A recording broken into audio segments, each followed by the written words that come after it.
Good morning and welcome to episode 96 of the Jaguar Report podcast. My name's Gus Logue, joined by my co-host John Shipley. John, we got 29 hours until the draft. We both made it here. We're both alive.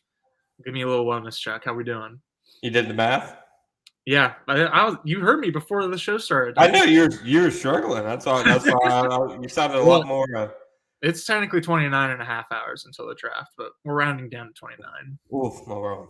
Yeah, Oof, it's been a draft cycle, man.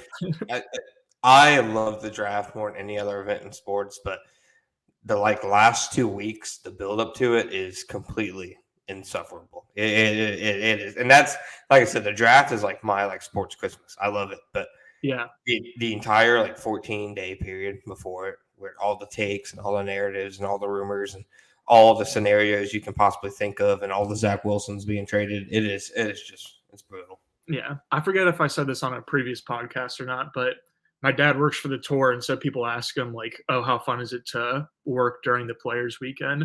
And he's always like, "Well, it's okay, I guess, but there's so much buildup, and it's kind of exhausting process leading up to it. But that by the time the weekend gets there, he just wants to get it over with." And so that's pretty much how I feel about the NFL draft. I mean, once the draft does get here, it'll be pretty fun, even though it'll be busy for both of us. It'll be, I don't know, still enjoyable, I think. But yeah, just the whole thing leading up to it. Not even the work, which has been plenty of work that's been being done, but just having to go through the discourse is exhausting in itself. So you consider yourself a golf guy? Nah, not really. I played here and there in growing up, but I play once or twice a year now, and I don't really know any golfers. I looked up a golf joke for you. You still want to hear it? Yeah, of course. All right. Why do golfers always carry a spare pair of pants with them? Why? In case they get a hole in one. Yeah. Yeah. Did you say you looked that up? I did. You were like, "Oh, his dad works with tour. That's interesting. Let me look." I bet. Once you said tour, I'm like, maybe this will be up his alley. It probably would be. He's very much a dad in that way. Love I hear you. Well, with that said, yes, NFL draft. I figured, we did this last year. We gave a little mock beforehand. We gave our final takes. So I figure that's, be a good place to go out today. Every final draft take that we can think of, whether it's Jaguars, un-Jaguars related. I saw you had one earlier I want to agree with, and we'll talk about much more. First of all, though, it really seems like all of the chaos element in this draft might be centered around the offensive tackles. I think you saw, I want to say Daniel Jeremiah or somebody said the run offensive tackles is going to be chaotic, something like that. Two things. One, I think it'd be really advantageous if the Jaguars wanted to move back. One of those teams behind them will need an offensive lineman, whether it's the Steelers at 20, Eagles at 22, Cowboys at 24, Packers at 25. If they do want to move back, which I think makes sense in this draft, if you can trade from 17 to 24, you can maybe get a third rounder out of that, maybe. I think that, makes a lot of sense. Secondly, I truly, in my heart of hearts, believe, and I'll do a final first round mock myself tomorrow, believe, I'm with you, J.C. Latham will be a Los Angeles Charger at number 5 overall. That's going to be the pick that makes people lose their mind, right? Yep. I think so. I sent into a Twitter group chat that we're both in, which is why you're bringing this up, that I think the draft starts at the 8th pick because it feels like it's going to be Caleb Williams at 1, and then Jaden Daniels at 2, Drake May at 3, because I think that teams will offer the Patriots some kind of package to move up to 3 for Drake May, but it's not going to be good enough, and they're just going to stay there and take it.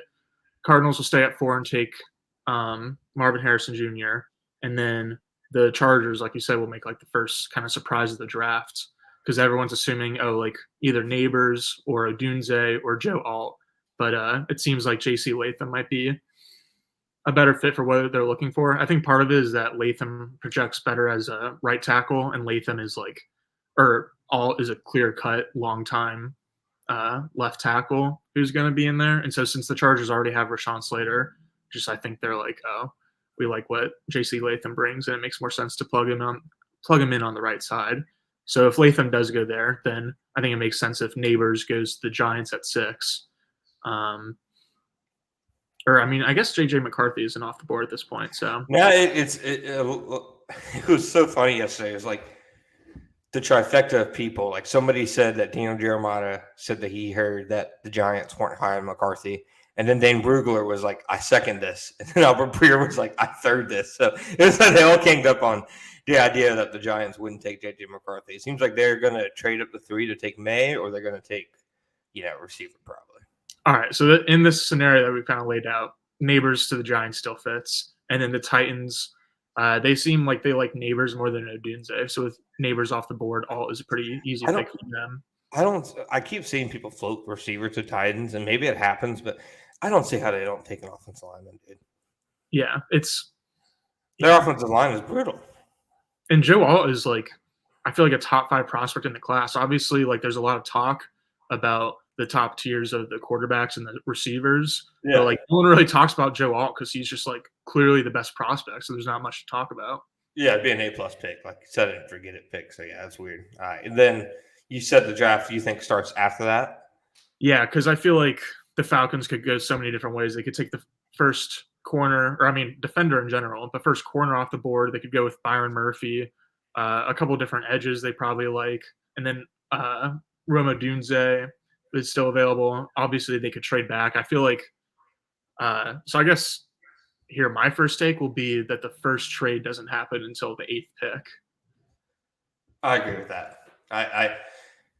I feel like the Patriots are probably just going to stay where they are and pick. Yeah. I agree with you. And maybe a team moves up to 4, but I just, for all the hype we hear about J.J. McCarthy, I just kind of get the feeling that no team is going to be like, all right, we're moving up to 4 for that, So we're going to move up to 4 to pick the 4th quarterback in the draft. I just don't get the sense that either the Giants or Vikings would be all that jazzed about that. It seems like it's due to the 3rd pick or nothing. So I agree with that. And I really think like you see Latham and Alt go early, that offensive tackle run could happen really quickly, and especially around the time the Jaguars pick. And there could be legitimately teams afraid that Tyler Guyton is going to be a Cowboy at 24. So maybe they need to trade up to 17, etc., to select him before they do, because offensive tackles are going so early. I definitely think a scenario like that would play into the Jaguars' hands. All right, I want to bring something else up with you. There's been a few different Jaguars-related things.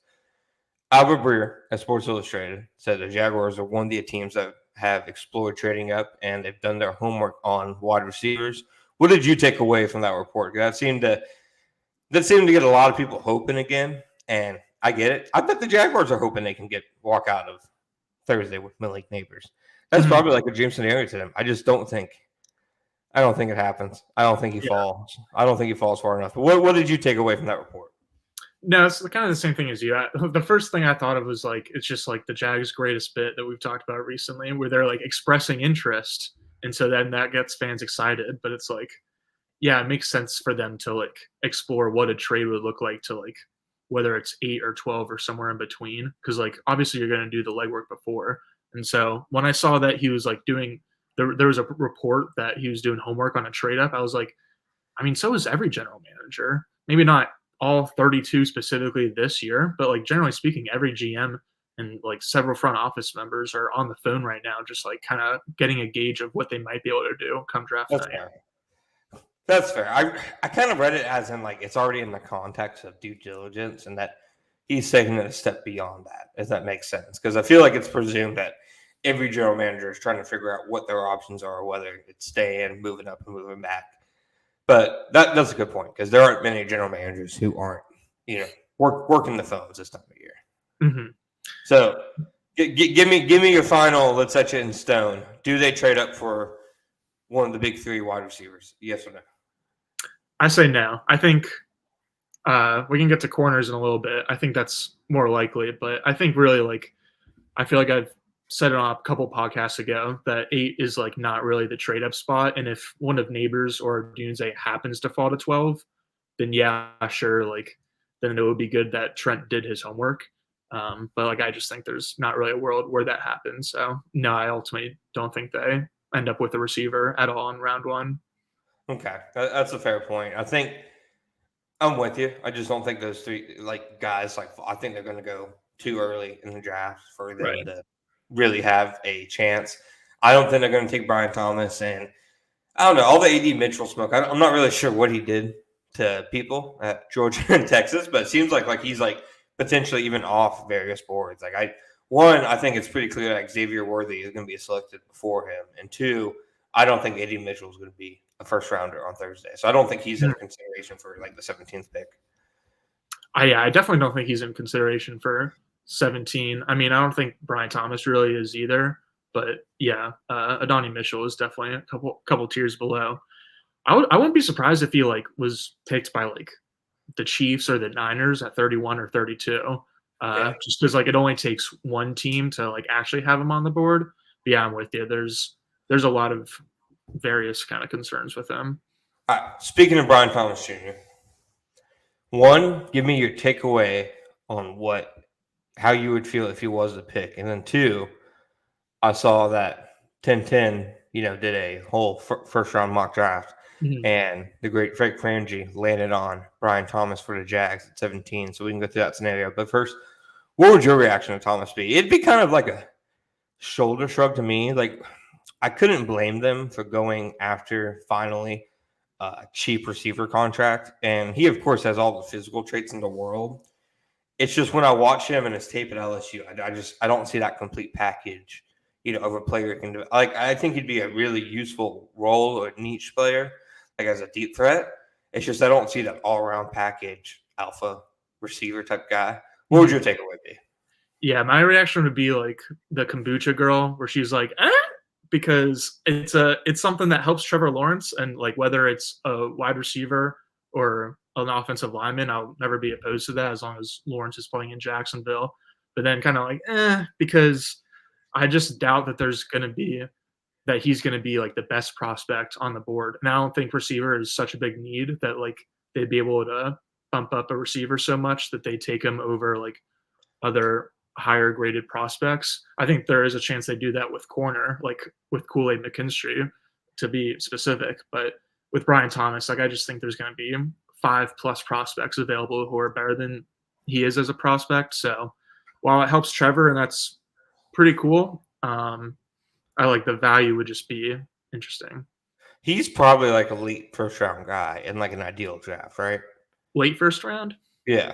Yeah, I'd say so. If the Bills or the Niners or the Chiefs, that would be an A+ pick for them, but it would be B+ at 17, I feel like.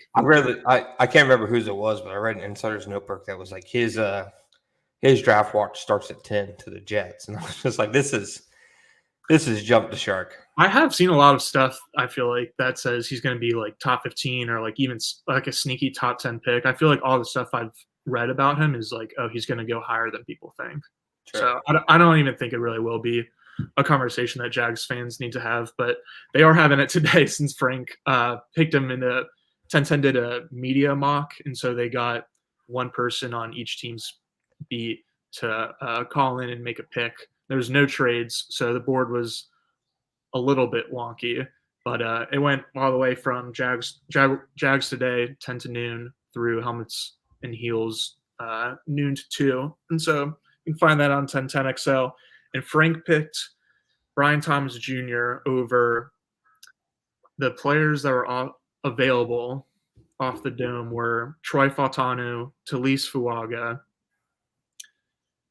Amarius Mims, Graham Barton, Kool-Aid McKinstry, Cooper DeJean, Nate Wiggins, Jared Verse and Latu were both off the board, but Dallas Turner was available. Newton and Byron Murphy were both off the board. So basically, it was cornerback, whoever you think cornerback 3 is in the class, or probably an offensive lineman between Fautanu or Talise Fuaga or Mims or Barton, just because Dallas Turner is a little bit unrealistic there, so we can kind of cross him off. Is he? Is it? You got me. I feel like he's been the chalk pick to Atlanta, but Right. I feel like that's just been people theorizing more than anything else. I think you Yeah. could see Murphy or maybe even a corner, maybe Romer Dunze, maybe man, who that guy, Byron Murphy. There we go. Byron Murphy. There we go. Maybe you could see any of them there. Maybe even Latu. Hmm. Maybe It's Turner could be there, lawsuit, man. 10-10 Yeah, mile. Sorry to yeah. cut you off. What'd you say? No, you could. Maybe Turner could. I think if Yeah, Turner was there, he'd be the pick. I agree with that. Yeah. I don't know. I'm totally with you on like the Atlanta thing where it's more of just a theory than anything else. Yeah. I just think that like a young, healthy, productive, athletic guy from Alabama, edge prospect from Alabama, like those guys, like just don't really fall to 17 all that often. The way Even if you it's said Will Peterson. the way you said it, guy, sounded like a descriptive like word, young and athletic. Hey, I'm not Chris Collinsworth, but maybe for him. Yeah, fair enough. I think it makes sense for the Falcons because like Raheem Morris's scheme drops its like I think I saw a stat that it drops its linebackers. It's like edge guys in the coverage more than any other defense, and that's literally Dallas Turner more or less. He's not the best pass rusher in the class, but he's like a jack of all trades guy who like is probably average to above average in everything, whereas no other edge guy probably is. I don't know. He reminds me a lot of Anthony Barr. I think coming out of UCLA, maybe. Yeah, like Barr was never like a truly dominant pass rusher, but he was good at pretty much everything. I don't know. And what do you think about this as a comp, Josh Allen? No. Yeah. All right. The other two main ones that I've seen are Brian Burns and Leonard Floyd, or maybe I think I came up with Leonard Floyd. I like Leonard Floyd. I like Leonard Floyd. There we go. Yeah, there we go. I also think that he would be a good pick for the Jaguars because he would satisfy all 12 people who want to see a Sam linebacker take 8 snaps a game. So I think I hated that they opened that door at the press conference last week when they talked about Nielsen looking for his Sam on the defense. Yeah, that was crazy. Don't you dare get them started. I cannot believe like that was so just like brought up on his own, right? From Baki. That was crazy. Yeah. So I think like in Frange's scenario, I think I would take Thomas over like Wiggins and Cooper DeJean. I think I would take everybody else though over Thomas. Even if the Jags like don't have a place for one of those rookie offensive linemen, I think if they fell for that for some reason, I would take one of them. But I'm not sure if like half those guys would even be on the board in the Jags pick in terms of like the offensive lineman. Right. Yeah, if I was in Frange's spot, it would have been Dallas Turner and then Troy Faltano, which actually I wrote a article and it's on Big Cat Country. It was posted this morning for basically this exact scenario of like where the Jaguars might have these prospects rated on their own big board and like how soon would they take a cornerback, where's Byron Murphy rated, etc. And so on my mock Jags big board, I've definitely got it would be that order that I just said, Dallas Turner and then Troy Faltano would be their pick in Frange's scenario. I think it makes a lot of sense. All right. Next thing we'll move on to. It was either Jeremy Fowler of ESPN or Dan Grazzino of ESPN. It was one of the two. They do a notebook together. Said that the Jaguars and the Colts are two teams that they've heard interest in moving up. So that also goes along with, I think, Breer's report. But they were reading it as moving up for a cornerback, which, funny enough, would go pretty much directly with what the Owen general manager said last week when he said he was looking at the 12th pick. That just putting what he said with these reports, it kind of seems like he'd be open to moving up to taking one of Kenyon Mitchell, Terrion Arnold, right? Right. That was seems like a very real scenario. Yeah, this was definitely the report that like I had like the strongest takeaway from, and I think it's like obviously the Jags will have strong positive feelings about Arnold or Mitchell or both, but I think if they trade up, it would be less about that and more so just that there's a risk of the Eagles trading up and getting one of those two corners before, or like the Colts. Yeah, I honestly, So my hot take for this episode will be if the Jaguars make a trade, it'll be up one spot, and the Seahawks will trade back one spot, and it would basically just be like the Seahawks are telling the Jags, "Hey, the Eagles are about to trade up and take a corner, but we're giving you a chance to like match their offer or make us a better offer." And so I think that's like the most likely scenario that we could see a Jaguars trade up, especially, but just trade in general. It's just if Balky is like, I think it's worth moving a 5th round pick or whatever to move up one spot and get like the last guy in the top tier of corners rather than just waiting around and having to settle for like the top of the second tier of corners. So here's my take. I think if the Jags move up, I'm with you. I think it's for a corner. I think they would move up to 12 with the Broncos for a couple reasons. The Raiders and Colts both look like cornerback potentially, needy teams, Colts especially. Secondly, the Broncos, they need draft capital, like really badly. They seem like a prime team to trade down. I'd say trade down with the Saints. I said this like 2 pods ago, and you were like, but Sean Payton. Fair enough. The takes change with the wins. Guys. Yeah. No, it was a fair rebuttal by you at the time. We live in a different world than we did in that podcast. All right. That was, yeah. Appreciate it. Yeah. So I'd say the Saints would be another team like potentially trade down with, but isn't there some stat like they've never traded down in the first round or something like that? Yeah, they like only trade up, which is crazy. I don't imagine they're going to start now. So yeah, I think they trade up to 12 if they do trade and take one of the 2 corners to get ahead of the run. The question is, Gus, which corner do you think they prefer? I think they prefer Terrion Arnold. And I wrote about this in SB Nation's site-by-site mock that we did a couple of days ago. And basically, like, the main reasoning is just that I think he has a better chance to play right away for the Jaguars. Because if they're taking Arnold or Mitchell, like, chances are they're doing, like, what Balky was talking about as presser, where they're moving their needs a little bit up the board, and they're going to take them over, like, whoever their legitimately highest graded prospect is. Yeah. And so, because they need to, because they have Ronald Darby and Tyson Campbell, and I'm a big fan of both, but the depth behind that is pretty concerning. And I know there's been rumblings of Darnell Savage starting at nickel, but if the Jaguars get the Texans in week 1 and it's 3rd and 12 with the game on the line, like, I don't really want Darnell Savage to be on the field playing like in slot man coverage across from Tank Dell. So they really need someone who can like come in and play out of the slot from day one and then potentially like move outside down the road post Darby essentially. And so I think Arnold is just the best fit in terms of like being able to play slot right away and then being able to play press man right away.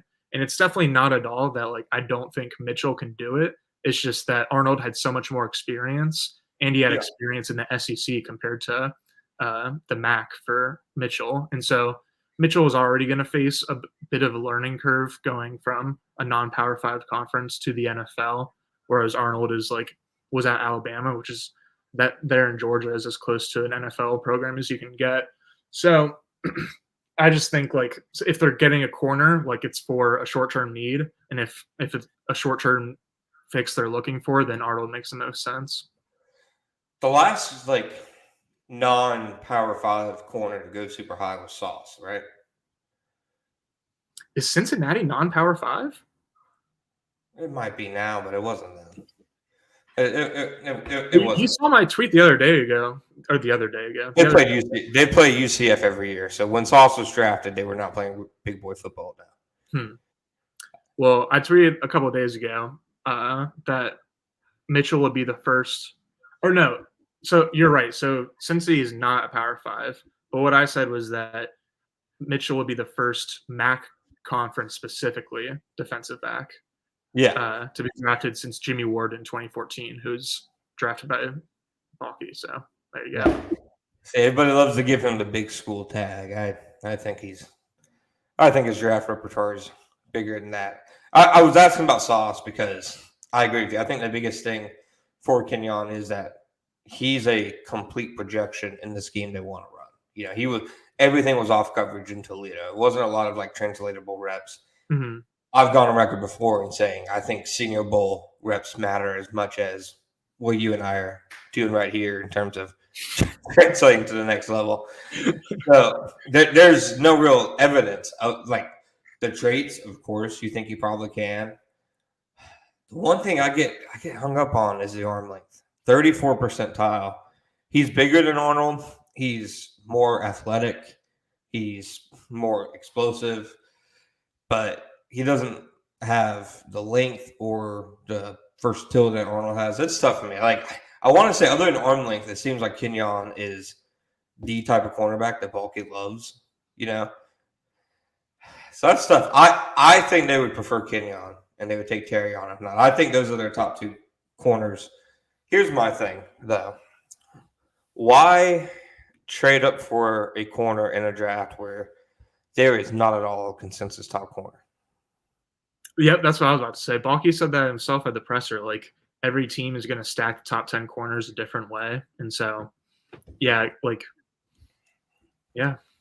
I did a poll asking Jags fans which route they want to see the Jags take: stay at 17, trade up for a receiver, trade back, or trade up for one of these corners.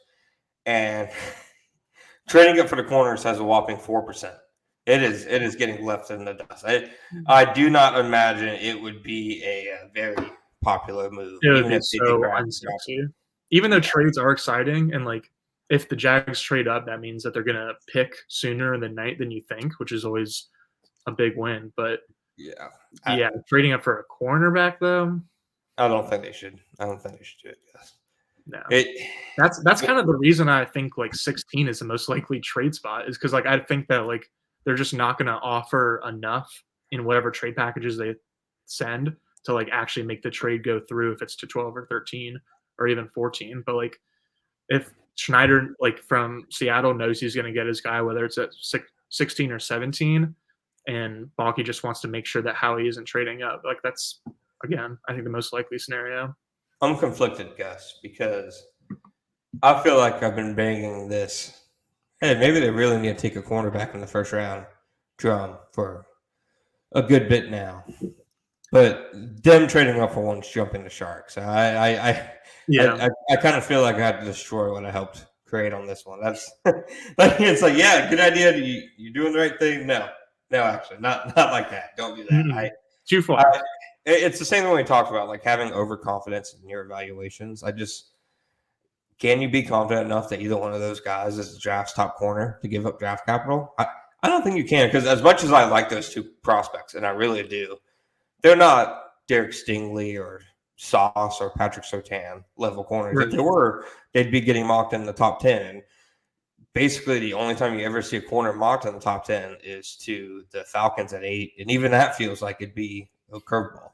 Yeah, as we've said, they've had like a billion different positions mocked to them, so we're not sure. Yeah. So, all right. Next question. Throw me a couple names out. Your predictions for pick 48. I feel like we talked about Chris Jenkins a lot last week. I feel like, honestly, at this point, he is probably like the chalk pick that makes the most sense. Are there any other guys that you think potentially make sense there? What was the name that you said? Cut out. Chris Jenkins. Right. Yeah, I was going to say I've got 3 names and they're all at the same position. So, but just 2 names in addition to Jenkins. I think it's going to be Jenkins, Rook, or wow, that was a mouthful. Yeah. Okay. I thought it wasn't going to be this difficult to pronounce. Rook or Roro. Is that really it? What do you mean, is that really? Listen to yourself and listen to mine. Is that really it? Well, I thought you were mocking me. And like, no. Rook or Roro. Okay. He is from Clemson. I think he could also be the pick. And then Brandon Dorless from Oregon. All 3 of them are just defensive tackles. Dorless, I would say, has the most flexibility out of all of them to like be inside outside. Oh, Mekhi Wingo, actually. So let's do 4 names. Go ahead, John. No Michael Hall? No, and only because I think he's going to be picked sooner. But like you can lump him into this category for sure. So any of those 5 defensive tackles, I think makes a lot of sense for the second round pick, because I think they're going to want some type of addition to the defensive line. Like it's their edge depth is crazy. Like we thought it was bad going into last year's draft, but like now they don't have Dwayne Smoot or Caleb Von Chase on the roster anymore, and those guys ranked third and fourth in edge snaps last year, right? And so they signed Travis Gibson, but like he barely played at all last year. So like it's the same thing again, but even more so, where it's Josh Allen and Trayvon Walker and bust. So I think they're definitely gonna try to add a defensive lineman at some point. I wouldn't be surprised if it's like a 5 techie guy who's like mostly lining up just inside tackles, but like the Jags could ask him to play outside the tackle or inside the guard, just for the sake of versatility. I think like in terms of like all positions, cornerbacks and receivers being in the slot versus outside, and then defensive linemen and offensive linemen being able to play outside versus inside. I think like versatility is going to be a big theme of the Jaguars' draft. And so I think they're going to look for a versatile defensive lineman in round 2, who's mostly going to be a defensive tackle, but maybe possibly could get some reps at like base end. No, I think that makes a lot of sense because their edge depth. I've completely stopped trying to rationalize it. Like it stopped making sense to me such a long time ago. For somebody who's built his name on stockpiling pass rushers like Trent Baalke has, the last 2 years have just like been on autopilot at the position. It was like 2022. They had great edge depth. They had Smoot and Arden Key. I mean, Chase On was their number 5 edge guy that year, and somehow he gets bumped up to basically number 3 last year. For some reason, they seem to really be banking on Smoot and Devon Hamilton to save their pass rush last year. Shockingly, the guy coming off the Achilles injury and the guy battling, a back health issue weren't ready to save the pass rush. So I stopped even trying to fight that fight, Gus. You can tell right now, it just gets me worked up. I'm like, yeah, it's so dumb. I felt gaslit last year. Honestly, about you were gaslit last year. Yeah. So I'm with you. I've stopped trying to understand what they do at edge. It kind of seems like they're just on the train of we're just going to play Trayvon and Josh a million snaps because they're our 2 best guys anyways. So it doesn't feel like that's cool. Like goodbye 2024. Yeah, knock on wood, but like come on, add someone to the room. It doesn't feel like that idea is changing right now. So the question would be, if they passed on either edge or defensive tackle in the first round. I think there's an argument to make for both. Like we talked about, they have no edge depth after those 2. Just bringing a guy in to bolster the depth, I think, would do a lot.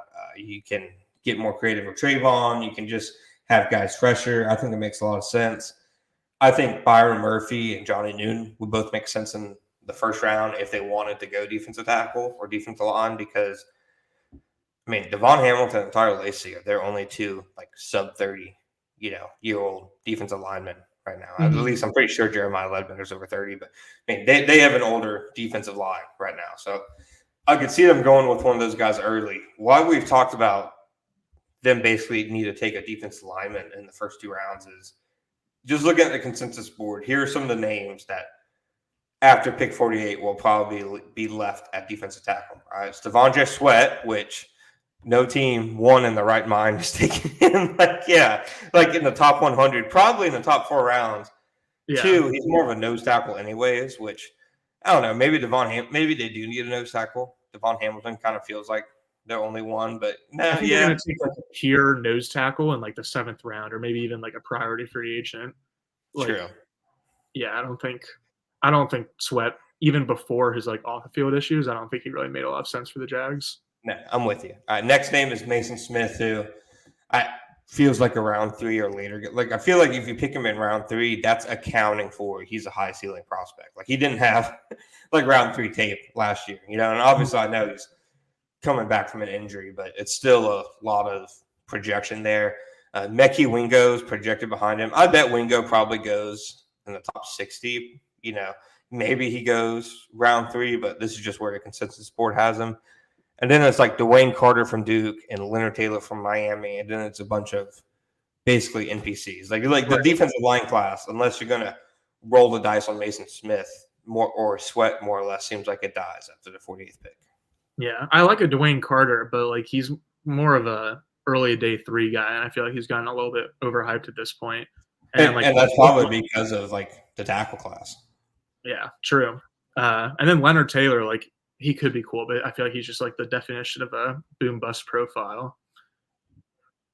Just bust. If I'm a GM, I'm not taking a Miami player until Mario's gone. Ooh, yeah, dude. Somebody, I think it was Bud Elliott and somebody else, like put out a chart. It was like comparing mock drafts from before last season started to now, and like 3 or 4 different Miami guys went from first round to like just like a roller coaster, just like completely down. Nobody's developing there. Yeah, who's going to be the first? I say that UCF just got a prized defensive end transfer portal recruit from us, so he's the one guy who's going to overcome it. Cameron Kinchins, the safety, is the only like Miami prospect I could even think of besides Leonard Taylor. They have James Williams, another defensive back. It looks like I can tell you. I didn't get that deep into the weeds. Long story short, the defensive tackle class is pretty talented this year, but it's not going to be very deep. And so, if the Jaguars want that position, and it's not just a 7th round news, then they're going to have to spend a day 2 selection, or if not day 1 on it. So, yeah, I've been on this defensive tackle / defensive line in the 2nd round train for a week or 2. I think it makes sense. And I didn't mention Dorles's name in there, but he's also, I think, a guy who's in that mix at 48, maybe a little after, maybe a little early, round 3. All right, if they want to think. I would have also said Nealand and Darius Robinson, because I think they would be like hypothetically good picks at 48, but they're similar to Hall, where I think they're going to go sooner. Yeah, that was my thing. I think if either's available at 48, you take them. But I don't know, Darius Robinson does scare me because I'm like, how do I know you're not just a 23, 24-year-old who finally, in his like 4th or 5th year of college, is able to beat up on guys? Right. But I probably would consider taking him at 48. Nealand, I'm with you. I'm just not sure, like you said, either guy gets there. That was my next question for you. Like, what about taking an edge at 48? So in this scenario, let's say Robinson and Nealand are gone. Dallas Turner's obviously gone. Ladu's gone. Verse is gone. Chop Robinson is gone. Do any of these guys interest you at 48 or even beyond? Chris Braswell, Adizza Isaac, Braylon Trice, Austin Booker. Sorry, I struggled with my R's. Jonah Ellis and Muhammad Kamara, Gabriel Murphy, and Jalix Hunt. I know you like Xavier Thomas as like a day 3 guy, but do any of those guys like interest you as a guy who could reasonably like help in 2024? I think Kamara is pretty cool too, but he's like less of like a immediate impact guy. He's just like happens to be like a cool late round edge prospect. Is Kamara just Yasir Abdullah? He might be. Is he actually that small? I didn't think he was that small. He is. I'll check. You keep talking. Okay, so I think like Braswell is the only name out of any of those guys, and it's not even that I'm like a big Braswell fan. It's just that I'm not really a fan of the rest of them, and it's mostly because of the size issue. Like I think Isaac and there's a Utah guy and a Penn State guy, and like they're like everyone's favorite like mid-round edge guys, but like I don't know if either of them can really play in the league. Braylon Trice is probably going to end up being like a good pro, but like he reminds me of who's number 6 on the Giants, and he was on the Jags, and he was a Joe Colin guy. Jahad Ward. Took a while. Yeah, so for some reason Braylon Trice reminds me of Jahad Ward because like their games are built more on like energy than anything else, and so I'm like someone else can take that in the 2nd or 3rd round. Braswell, I think, is like a decent prospect and like the one with the least amount of flags, I guess, that I'd be like, all right, he's all right. Can I tell you a funny story about Jahad Ward? Please do. I miss them. I feel like there's not like a good character on the Jags anymore. Dewey doesn't count. Like we used to have Jahad Ward, Leonard Fournette. DJ Hayden was a good one. Rest in peace too. Rest in peace. He was a good guy. My Jahad Ward story is back when I was a delinquent on draft Twitter. I've always had this thing where I just get upset by other people I guess you could say liking something. So I was getting so triggered by people thinking Jihad Ward was a good prospect because there was a video of him hand fighting with a coach at the Senior Bowl that I tweeted like a take about him, and some woman replied to it. I think I said like in the tweet that he was like an unathletic edge. What's with all the hype just because the Senior Bowl, et cetera, et cetera. And some woman replied to it. And she said, you don't think he's athletic, you're out of his mind, something along those lines. And I retweeted it with a mock draftable spider graph. And his just looked like a single point, basically, because I technically was correct. And I quote retweeted it to her, and it turned out to be his mother. Yep.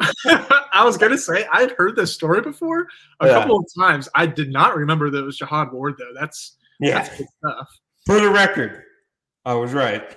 Yeah. I also didn't know that, like, you didn't know that it was his mom. Like, when I heard the story, I thought, like, you were a delinquent and you were, like, unhinged. And you were like, oh, his mom responded to me. I'm going to moss her real quick. I thought it was just some random woman. Yeah. But I stand by it. I'd do it again. It is a great story. Yeah. So with that said, you asked me about Kamara and you skipped Abdullah. All right. Among edges, Kamara is 3rd in percentile in height, 11th in percentile in weight, and 10th in percentile in arm length. All right. So 3, 11, and 10. Okay. Okay. Abdullah is 2nd, 2 percentile in height, 2 percentile in weight, and 10 percentile in length. So he's like a little taller and like 8 pounds heavier. Same exact arm length. I've lost interest in him as a prospect. Yeah, Austin Booker is pretty small too. Apparently, he has a pretty good frame, so like maybe he can grow into it. But all these guys are just like unappetizing to me. Yeah, so it's basically taking edge or defensive lineman with the first 2 picks, or just kind of don't really worry about it until next year, in my opinion. I think a pretty cool trade back candidate. I know you said the Cowboys earlier if they want to move up for an offensive lineman, and I think that makes sense. I even think it makes sense if they trade with the Eagles and say, we'll take extra capital and just take Kool-Aid at 22, and you can take whoever you want, Philadelphia at 17. But a really far trade back could be the Commanders because they have 2 early second-round picks. So the Commanders would send pick 36, pick 40, and then like a few other picks in addition to that. But if the Jags ended up doing something like that, then like I think that could be interesting if they were able to somehow land like Marshawn Kneeland at 40 and then Enos Rakestraw at 36 and get like 2 guys in the middle of the first and second rounds rather than picking 1 in the first and 1 in the second. Would you do 37 and 40 for 17? Because then you'd have 37, 40, and 48. You'd probably trade 48 and then like get back a second, ideally. But like, would you just those 2 picks for 17? No, probably not, because it doesn't make any sense to have 3 picks in that range. 2 picks, yeah, I think that is fine. But yeah, 3 is a little ridiculous. That's fair. All right. With that said, we're going to cut for a quick break, and then we're going to come back with our dueling mock drafts, plus give our final predictions on what the Jaguars will do tomorrow night. So hang with us, and we'll be right back. Welcome back. Gus and I are here.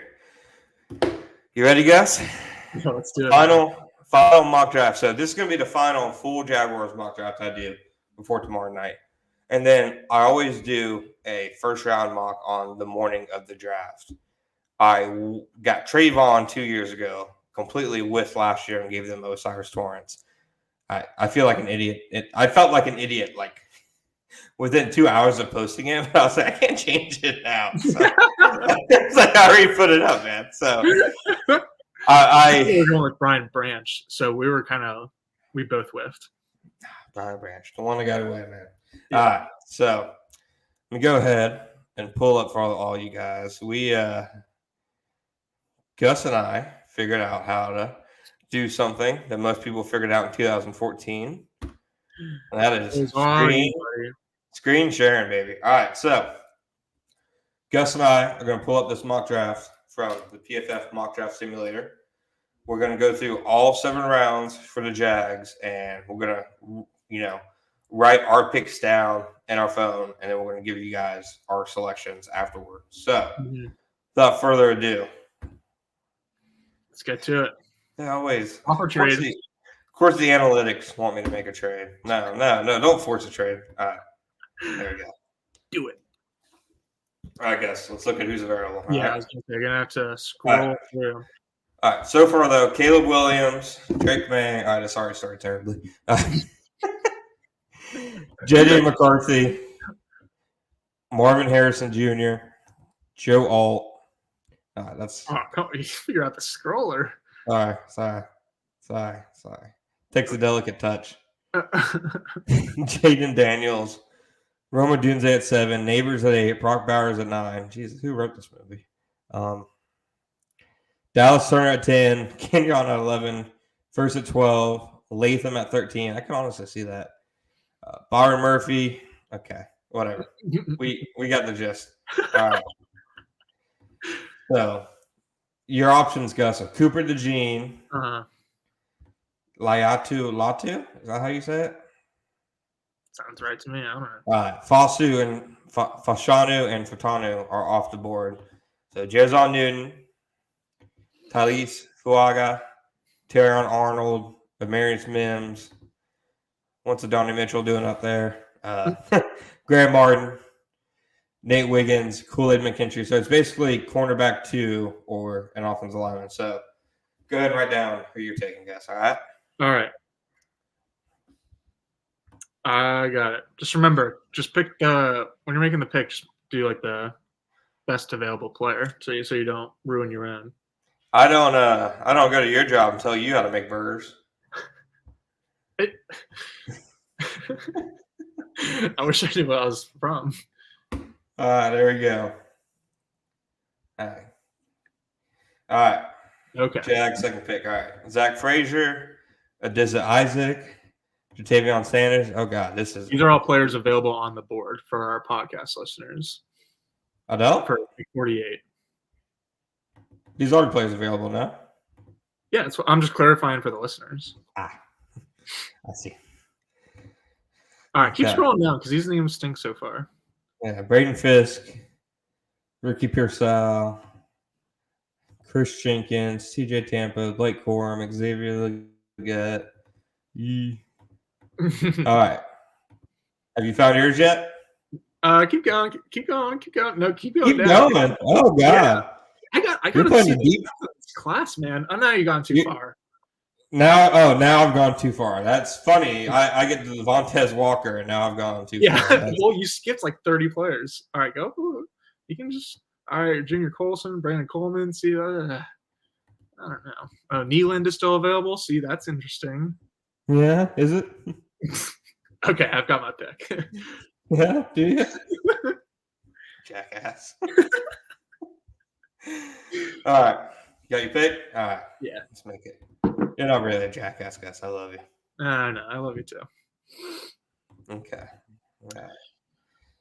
20, 15, 10 more selections to the Jags, and we're up. Best players available. Cooper BB? DAB from Texas Tech. Mm-hmm. Jeremiah Trotter Jr., living off his father's name, just like myself. Sorry, that was too far. Ignore Michael. You can't pick Michael Hall, by the way. Okay. It's not realistic. Fair. Have I? Okay, go up to the very top again, and then just if you could scroll like the first 10 or 15 again for me.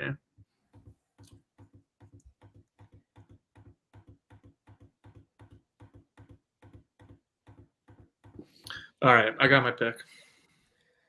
I almost have mine. Okay. All right, I got mine too. All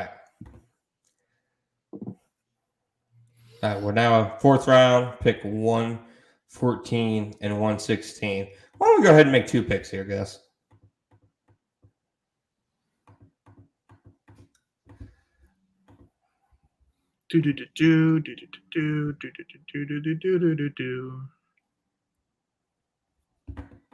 So this is like our best predictions for what the Jags are going to do, right? Rather than Keep going. Sorry, I was writing mine down. Sorry, some of us have conviction. Okay, give me the first 10 again.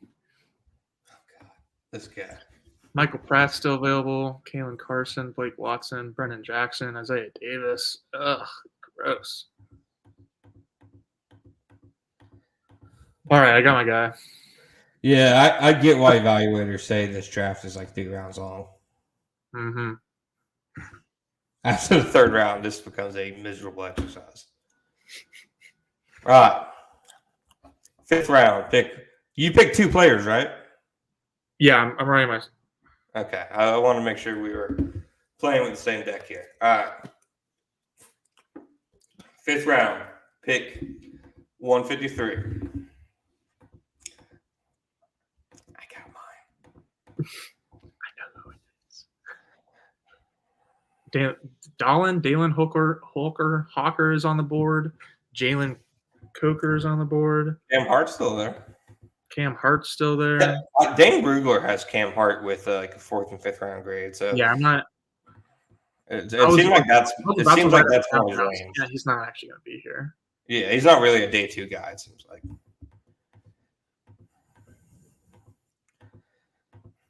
The Camarion Richardson meets a lot. I think you're going about this. Keep going. No, go up to the top again, right, real quick.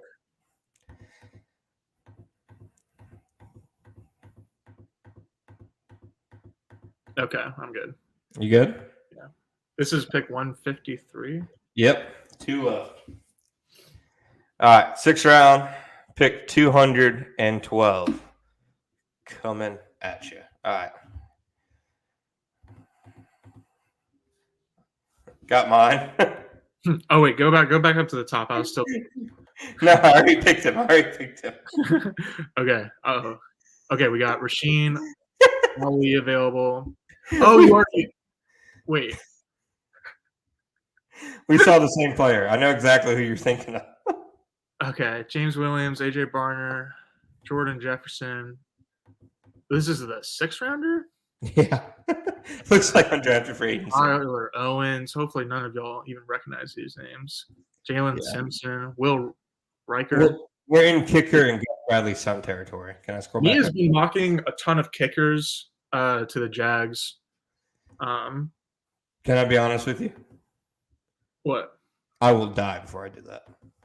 Yeah, I think at least in the Trent Baalke regime, I will die before I mock them a kicker. I get the tweets. Yeah. So I think here, actually, let me change mine. I think they're clearly interested in adding a kicker, but yeah, I'm hoping to God that they just sign one or even 2 as an undrafted free agent, because there's been as much talk or analytics support or whatever as there is for not trading up unless it's for a quarterback. The analytics will also tell you do not draft a kicker. It's just not worth it. Yeah. Okay, I've got my 6th rounder, so you can make the pick.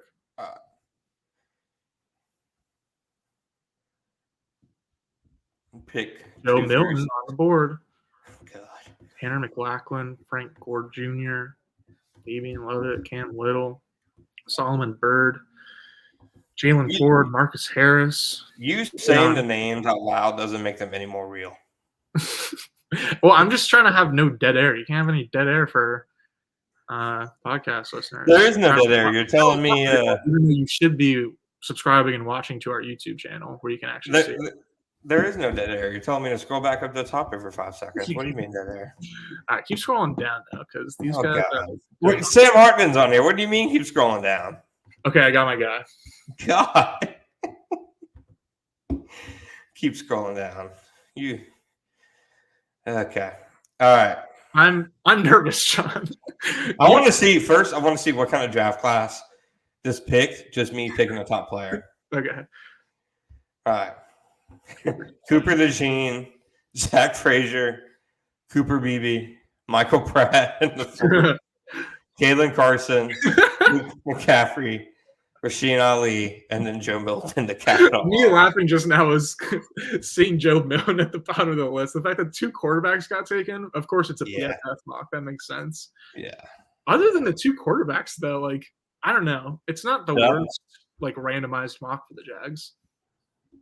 All right, let's go round by round. Okay. Number 17. Who'd you give him? Terrion Arnold. Same. So I wanted to like take an offensive lineman and like switch it up because I knew you were taking Arnold, but like it's predictive, and we think Arnold would be the pick there. I wrote down Kool-Aid at first, and then I was like, "What? I can't be serious." So, all right, second round. Who you take? Chris Jenkins going to back up all my talk from the past week plus. That fits the defensive tackle round 2 narrative that I'm saying to my microphone. And then also just the fact that Tom Grable was at Michigan. Gamble. Tom Gamble. Like, yeah. So yeah, I went with Chris Jenkins round 2. Yeah. The general manager Trent Ballock pick him. Okay, calm down. All right. I took Ricky Pearsall. Ew. Yeah, not a fan. I'm a fan of him in like around 3 or 4. I remember like early in the season, I was telling like my Florida friends like this Ricky guy is like pretty good. I would take him in the 3rd round, and like that was considered a hot take. And so like now that he's gone all the way up to the 2nd, it's like again 3rd round I approve, but there was nothing during the college football season that said 2nd round pick, but tested like crazy, and I figured it was either him or Xavier Legette. And I took Pearsall over him. All right, 3rd round, 96. Who'd you take? Dominique Puni, offensive lineman from Kansas. He played tackle in college and is probably going to be a guard at the NFL. I took Braylon Trice from Washington. He's a bigger edge guy anyways. Kind of seems like Nielsen's type. Could be one of those guys who you play at 5 tech, you play on the edge. Maybe you can even have him play inside a little bit. All right, 4th round. Who'd you take? So this is the pick that I'm nervous about because I was trying to be predictive. So I took linebacker Tommy Eichenberg from Ohio State. Haven't seen a snap. Hate the pick. I think basically like the take is that I think the Jags are going to take a linebacker and or safety like a lot earlier on day 3 than anyone wants. I agree with you, and I also now see I took neither of those. So, all right. So even though my mock is like better from a realistic, all the fans are going to see that you didn't take a linebacker at 114, and they're going to be like, "Oh, I like Jones more." I took Mason Smith. I think that's where he is. 4th round. I think I wouldn't be surprised if he's a 2nd rounder. Honestly, really? I think he should be, but I wouldn't be surprised. That's. Well, let's see who's closer. I think he's a 4th round pick. You think he's a? Do you give me a definitive? You think he's a 2nd round pick? Yeah. All right. I think he's a 4th round pick. Into a corner. Sure. Write it down so we remember to come back to this. All right. So we're just saying like what's like in the middle of round 3, like the 85th pick? Call it over under 85. Yeah, let's do that. I thought you were going to ask me what's in the middle of 2 and 4. Can't hear the numbers yet. That one's too tough for me. All right. 5th round. I took Bordellini, or however you say his name, from Wisconsin. The dude, the mullet, who beat Jason Kelsey's 3-cone time. That was your 5th round pick? We had 2 4th rounders, right? That was my second 4th round pick. My bad. Okay, cool. I took Brendan Rice, which so you could flip these and make Brendan Rice the first 4th rounder, but I ended up going cornerback 1st round and then trenches on day 2. And so they definitely need a receiver. So I think Brendan Rice is from USC is probably one of the better day 3 guys. That's a good pick. All right, I'll go. So might as well. 5th rounder, I'll go Christian Jones, offensive tackle from Texas. I don't think he's very good, but in the 5th round, that's fine. I feel like when I see him in like the 3rd round of mocks, I'm like, come on. But yeah, no, I think that makes sense. I went with DeCameron Richardson, the corner from Mississippi State, because I think there's like maybe they double dip at receiver in this draft, maybe they double dip at defensive line, maybe offensive line, but cornerback is probably the most likely double dip as well as like the most likely pick at 17th overall. So That's a fair pick. Richardson is like a guy that they visited with and has all the traits they like.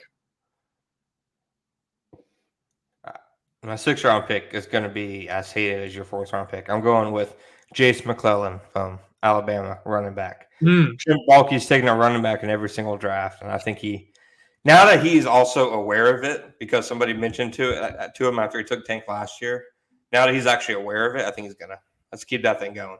That'd be a great bid. I would not be opposed. I went with the trenches again. Jordan Jefferson from LSU. Okay. I think all the LSU guys. This certainly isn't. Don't watch enough college ball to have this take myself, but I saw someone else say that like the way that LSU coaches used like all of the like rookie prospects on the defensive line was not great, and so like Mason Smith, Mekhi Wingo, Jordan Jefferson, like all of those guys could be better pros than they were in college.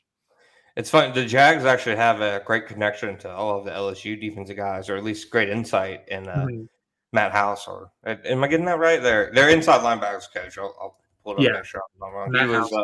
He was LSU's defensive coordinator last year. I remember because how many college fans are like, oh, he's going to be the linebackers coach. LSU's defense sucked. Like that has any sorts of relevancy to coaching inside linebackers in the NFL. All right, my final pick was Fabian Love, defensive tackle, FSU. Just throwing another dart at the defensive tackle. So 1 through 7, I'll read mine and you go yours. I went Terrion Arnold, Ricky Pearsall, Braylon Trice, Mason Smith, Taylor Borlini, might be Tyler, I'll double check, Christian Jones, Jace McClellan, and Fabian Love. So that's 1 offensive lineman, 2 defensive tackles, an edge, receiver, and a corner.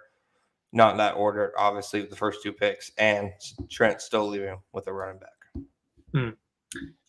My last pick was Delmar Glaze, who's an offensive tackle prospect. So my full mock is Terrion Arnold, Chris Jenkins, Dominique Pooney, Brendan Rice, or Tommy Eichenberg, then Brendan Rice, DeCameron Richardson, Jordan Jefferson, Delmar Glaze. All right, so I'm going to put these into something and put a poll out on Twitter. Let's set some ground rules here. What does the loser have to do? I'm going to lose. So I'm only saying that because I know I'm going to steamroll you. So what do you have to do when the fans side with? You know what? I'm even going to take all bias out of it. I'm going to say mock A and mock B. So only the listeners are going to know which I one. Appreciate that, and we should do that, but I just know the Tommy Eichenberg pick is going to sink me. But whatever, I it's all good. What if we do the bet on Mason Smith? Well, let's do both. All right. So what are we going to do, though? I don't know. We never actually have punishments whenever we're wrong. No, we don't, and we should. On the rug. We don't, and we should. All right. If somebody loses both of them, so you only lose both, you have to buy a very, very obnoxious Hawaiian button-up. You know what I'm talking about. You think I don't already have one? And bring it to the no. Get one to match our man at the MEC. That is the bet. Take it or leave it. Yeah. Okay. If you lose both. Since we're factoring in, you're going to lose the mock. Yeah. That's a great punishment. Yeah, I think so too. That's good stuff. Okay, I'm in. That's good. All right. There has to be a picture taken. Okay, with him. Yeah. Yeah. Okay, I think that's good. All right, sounds good. All right, now that the jokes are over, last thing before we get out of here, Gus, give me your final prediction for who Roger Goodell calls the name of when the Jaguars pick tomorrow. I'll go ahead and give you mine. Man, all this smoke about I know I said Kool-Aid McKinstry last week, but there just seems to be so much more smoke in them wanting to move up for a corner. My prediction, they move up for Kenyon Mitchell. Okay. My official prediction is they stay at 17 and take Teron Arnold. I like that. Because I think like either there's going to be enough smoke that like they have to trade up for one of their guys, or like the smoke is going to be like fake or whatever, and like they're actually going to be able to just let one of them fall. And so like I think we kind of have both scenarios, both realistic scenarios as our prediction. So it'll be fun to see which one ends up happening. So I have no sourcing on this. I've heard that they like several cornerbacks. I've heard that they like both Alabama guys. I've heard that they like Mitchell. I have no idea who they would prefer out of Mitchell and Kenyon. So this is just a pure gut guess. I don't know why. I just feel like he's who Balky would covet out of the two. I have no reasoning for it. Trust your gut. I like it. Yeah, that's what I'm going with. All right, Gus, got anything else for us before the madness begins, my friend? If you have free time this weekend, go to bigcatcountry.com. Please and thank you. That's all. If you want to look at the coverage in terms of visits and stuff and pro days, all that kinds of pre-draft communication, go to Big Cat Country. Gus has done a phenomenal job of tracking all of the Jaguars pre-draft interests. And I think it's fair to say not all visits and stuff like that happens is put out there. But for the stuff that has, I feel like Gus has nailed it. They're at 27 out of 30 top 30s are known. That's higher than usual. Normally it's normally it's 22, 23, something like that. So. Right. I was definitely expecting the low 20s. And so it's almost more disappointing because there's no way. I think at this point, all the visit reports are definitely done. So even if one or two come in, got to get 3. But it would have been cool to get all 30. That would have been. Yeah, I would have been. So you've done a great job, Gus. I also would be remiss if I did not remind you fine folks, please give us a like, subscribe on YouTube. It'll go a long way toward Gus and I reaching the goals that we have for this podcast and for this channel. We're very appreciative for all of our listeners, all of our subscribers, and we want to grow this thing. We want to take it to the tippy top, and we obviously need your guys' help. So make sure you subscribe. Make sure you tell your friends to subscribe. Make sure you tell your haters to subscribe. Get everybody in here. I'll never turn away somebody who hates my guts. So bring it all in. Well said. Yeah. So thank you guys for listening. I just now realized I didn't close the door behind me. That's creepily been open this entire last 30 minutes.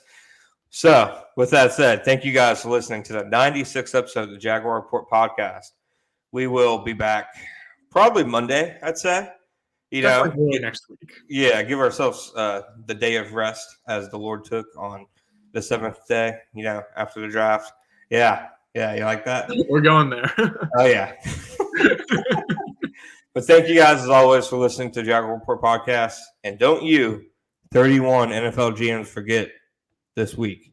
Take your vitamins. Get bulky bald. Don't mess with the horns if you don't want the bull. Don't mess with the bull if you don't want the horns. Get out of here. Yeah, let's get out of here. Thank you guys again.